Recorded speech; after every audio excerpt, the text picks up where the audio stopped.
ጤና ይስጥልኝ ውድ ቻናሌ ቤተሰቦች የዕለቱን አንኳር ዜናዎች ይዤ ቀርቤያለሁ። በቅድሚያም ዋና ዋናዎቹን ቴሌብር በ6 ወራት ውስጥ ከ16 ሚሊዮን ዶላር በላይ የውጭ ምንዛሬ ወደ ሀገር ውስጥ እንዲገባ አስቻለ። የቴሌኮም ኩባንያዎች ከዓመታዊ ገቢያቸው 1.5 በመቶውን ለሁሉን አቀፍ ተደራሽነት ፈንድ እንዲያውሉ ሊደረግ ነው መባሉንና ከውጭ ዜናዎች ውስጥ የአሜሪካ ፕሬዝዳንት ዶናልድ ትራምፕ ግሪንላንድን ለመጠቅለል ላቀረቡት ሀሳብ የአውሮፓ ሀገራት ድጋፍ ካልሰጡ የ25 በመቶ የንግድ ታሪፍ እንደሚጥሉ ማስታወቃቸውን ተከትሎ ህንድና የአውሮፓ ህብረት ነፃ የንግድ ቀጠና ስምምነት ፈጽሟል የሚሉትን ዜናዎች በዝርዝር እንዳስሳለን። ቻናሉን ሰብስክራይብ በማድረግ እስከ መጨረሻው አብራችሁን ቆዩ። ቴሌብር በ6 ወራት ውስጥ ከ16 ሚሊዮን ዶላር በላይ የውጭ ምንዛሬ ወደ ሀገር ውስጥ እንዲገባ አስቻለ። የኢትዮጵያን ዲጂታል ፋይናንሲንግ ኢንዱስትሪ እየመራ የሚገኘው የኢትዮ ቴሌኮም የክፍያ ስርዓት የሆነው ቴሌብር ባለፉት 6 ወራት ውስጥ በዓለም አቀፍ የሐዋላ አገልግሎት አማካኝነት ከ16.02 ሚሊዮን የአሜሪካ ዶላር የውጭ ምንዛሬ ወደ ሀገር ውስጥ ማስገባት መቻሉን ኢትዮ ቴሌኮም አስታወቀ። ኩባንያው የግማሽ ዓመት ስራ አፈጻጸሙን አስመልክቶ እንደገለጸው ይህ ውጤት የተመዘገበው በውጭ ሀገራት የሚኖሩ ኢትዮጵያውያንና የትውልደ ኢትዮጵያውያን በቴሌብር እንደ ዋነኛ የገንዘብ መላኪያ አማራጭ መጠቀማቸው መጨመሩ ነው ያለ ሲሆን ይህም ተቋሙ በዘርፉ ካቀደው ግብ 79 በመቶ ያህሉን ማሳካት የቻለ ስኬት መሆኑ ተገልጿል። ቴሌብር የባንክ አገልግሎት ተደራሽነት በሌለባቸው አካባቢዎች የሚገኙ ዜጎችን ጨምሮ በቀላሉና በፍጥነት የሐዋላ አገልግሎት እንዲደርሳቸው በማድረግ ረገድ ከፍተኛ ሚና እየተጫወተ ይገኛል። በተለይም በራስ አገዝ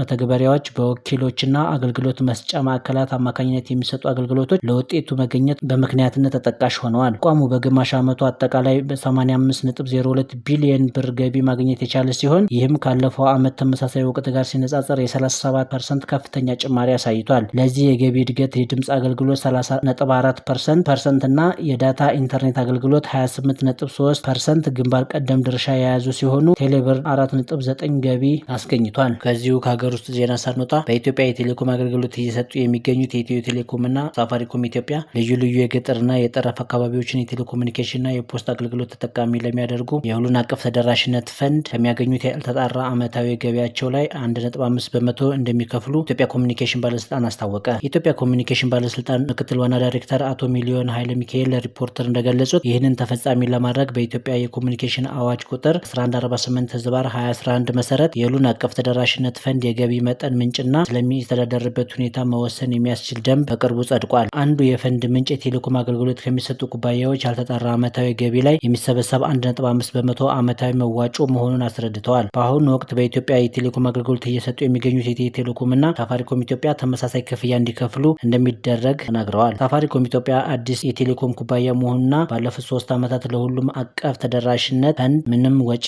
አለማድረጉን ታሳቢ በማድረግ ከዚህ በኋላ ከኢትዮ ቴሌኮም ጋር ተመሳሳይ መዋጮ እንደሚያወጣ መወሰኑን ገልጿል። ይህም ሲሆን ከሁለቱ ኩባንያዎችና ከሌሎች የሚመለከታቸው ተቋማት ጋር ውይይት መደረጉንና ምክረ ሀሳብ መሰጠቱን እንዲሁም ዓለም አቀፍ አሰራሮች መሰረት መደረጋቸውን ተናግረዋል። ፈቃድ ያወጡ የኢንተርኔት አቅራቢዎችና የፖስት አገልግሎት የሚሰጡ ተቋማት አቅማቸው እየታየ ዓመታዊ መዋጮ እንዲከፍሉ የሚደረግ አሰራር እንደሚኖር ጠቁመው ለዚህ ይረዳ ዘንድ ራሱን የቻለ መመሪያ ይዘጋጃል ብለዋል። ተቋማቱ ሲጠናከሩ እንደ ቴሌኮም ኩባንያዎች ሁሉ ከዓመታዊ ገቢያቸው 1.5 በመቶ መዋጮ እንደሚከፍሉ እንደሚደረግ አስረድተዋል። ሕጉ ከመውጣቱ በፊት የኢትዮ ቴሌኮም በገጠር አካባቢዎች ለሚገነባቸው መሰረተ ልማቶች ከፈንዱ ክፍያ ይፈጸምለታል ወይ ተብሎ የተጠየቁት አቶ ሚሊዮን ፈንዱ ተግባራዊ የሚደረገው ወደፊት ለሚከናወኑ የቴሌኮሙኒኬሽን የመሰረተ ልማቶች ብቻ እንጂ ከዚህ በፊት የተሰሩ እንደማይመለከታቸው ገልጸዋል። ሆኖም ከዚህ በፊት ተሰርተው አገልግሎት መቀጠል እንደማይችሉ በጥገና ሲረጋገጥ የፈንድ ድጎማ ሊደረግላቸው የሚችል አማራጭ እንዳለ ጠቁመዋል። ከልማት አጋሮች የሚገኝ ድጋፍ ሁለተኛው የፈንዱ ምንጭ ሲሆን በዚህ ሂደት የተሰበሰበው ገንዘብ ስራ ላይ እስኪውል ድረስ ባለው ጊዜ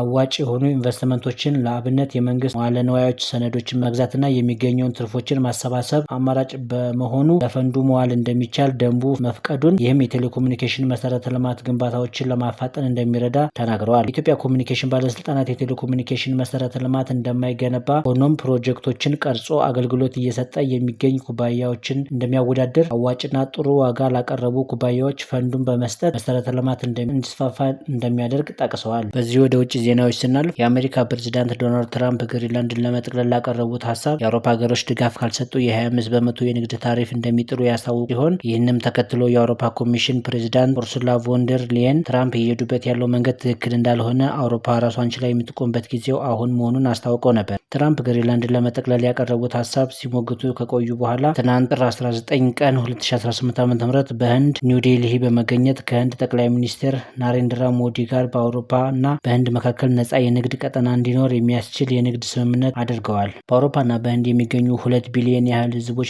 በነጻ የሚገበያዩበት እድል ይፈጠራል የተባለው የአውሮፓና የህንድ የንግድ ስምምነት ታሪካዊ ነው መባሉን አልጀዚራ ዘግቧል። የሁሉም ስምምነቶች እናት የሆነ ስምምነት አድርገናል። ለ2 ቢሊዮን ህዝቦች ነጻ የንግድ ቀጠና ፈጥረናል። ሁለቱም ወገኖች ተጠቃሚ የሚሆኑበት ስምምነት ነው ያሉት ሊየን በስምምነቱ አውሮፓ በተለይ በኢንዱስትሪና በግብርና ምርቶች ዘርፍ ተወዳዳሪና ተጠቃሚ እንደምትሆን ገልጸዋል። ጠቅላይ ሚኒስትር ሞዲ እንዳሉት ከዚህ ስምምነት ለመድረስ ለ2 10 ዓመታት አልፍ ገደም እያለ ስምምነት ሲደረግ ቆይቷል። ስምምነቱ ለ1.4 ቢሊዮን ህንዳውያንና በሚሊዮን ለሚቆጠሩ የአውሮፓ ሀገር አባል ሀገራት ህዝቦች በርካታ እድሎችን ይዞ እንደሚመጣ አክለዋል። በስምምነቱ ከዓለም ጠቅላላ ዓመታዊ ምርት 25 በመቶ ያህል እንደሚሸፍን፣ ይህም የህንድ ጨርቃጨርቅ፣ የከበሩ ድንጋይ ጌጣጌጦች እንዲሁም የቆዳ ውጤቶች ጨምሮ ሌሎች ምርቶችን እንደሚያሳድግ ተናግሯል። ውድ ቻናሌ ቤተሰቦች ለዕለቱ ያስኳቸው አንኳር ዜናዎች እነኚህ ነበሩ። ቻናሉን ሰብስክራይብ ማድረግ እንዳይረሳ። በቀጣይ እስከምንገናኝ ሰናይ ጊዜ